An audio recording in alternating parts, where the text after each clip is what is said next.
I like a visual, so I keep a spreadsheet. I've not historically been great at financial matters, which is why I got into debt. Isabel Patterson I track all of my open accounts. is now an expert at keeping tabs on where every dollar goes. Every open bill that I have. But it didn't start out that way. The way that I struggle with money is just credit cards are not a friend. She learned that after she racked up more than $25,000 in credit card debt. And Patterson is not embarrassed. In fact, she says more of us need to talk about our financial mistakes. Debt is very prevalent. Everybody has something that they're working on, because you have inflation, you have student loans, and you just need to normalize that it's okay to talk about making better financial decisions for yourself. After moving to Virginia from D.C., I lived in Northwest, I lived in Southeast. her mom convinced her she needed some financial help. 2 years ago, Patterson turned to a nonprofit credit counseling service. She's now just a few months away from paying off all her creditors. I'm about 3,000 away. How does that feel? Amazing. I'm very excited. I am counting down the months. But not everyone has a positive experience like Patterson, especially right now with millions of Americans drowning in debt. Multiple government agencies and the BBB are warning consumers to be careful when reaching out to the debt relief industry. A new report by the Better Business Bureau finds some companies fail to deliver on big promises. The BBB warning about a pattern of misleading and sometimes fraudulent claims, with consumers making more than 11,000 complaints. Last year, the FTC went after 7 companies, from an alleged student loan debt relief scammer and phony debt service robocalls to a bogus credit repair scheme and a sham credit card operation. Do you all worry about scammers? Oh, yeah, I get calls all day long from folks that have like, I got a phone call from this agency and they want to help me with my debt. Marla Puckett is a certified credit counselor with Money Management International, the place Isabel Patterson turned to for help. We've had a 45% increase of clients coming to us from this point last year.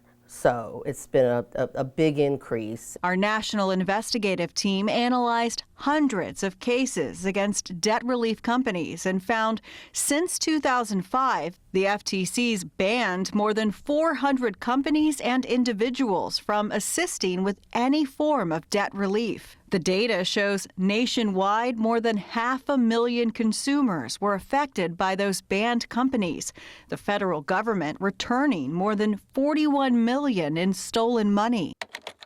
To find out just how big a problem likely scammers and possible copycats are now, we got online and searched debt relief on X, Facebook, and Instagram, and we found dozens of accounts, all claiming to be from the same relief groups. For example, some included state names and look like they could be official accounts. Others use words like professional, government, or USA. Puckett, who works for the nonprofit MMI, says a lot of people filing complaints about the debt relief industry ended up using a for-profit company. They do the dispute, it drops off the credit report. 6 months later, it magically appears back on the credit report. And then you're right back where you started with less money in your pocket because you paid this organization to do that for you. She says if a company asks you to stop paying your bills, that's a red flag. You don't have to be delinquent to have, help for your credit cards. If they ask you for a large fee up front, red flag number 2. The payment may seem lower than what you would get from, a credit counseling nonprofit, but their fees are substantially higher. If the debt relief agency reaches out to you, that should be a warning. They've got funding for marketing and telemarketing and to be able to do all this. Ted Rossman, an analyst with Bankrate, also warns about for-profit debt relief companies. I hear those ads too about, hey, do you want to get out of credit card debt for pennies on the dollar?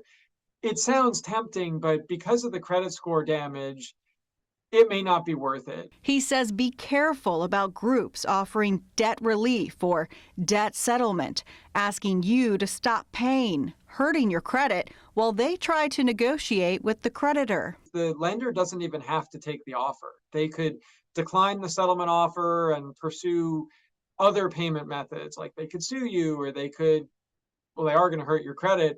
They could send you to collections. Get online to look up any debt relief group you are thinking of signing up with and see what people are saying. To make sure you're looking at a legitimate company, watch for typos, very few followers, and non-professional email addresses. For Isabel Patterson, credit counseling was a life changer. How has this helped you?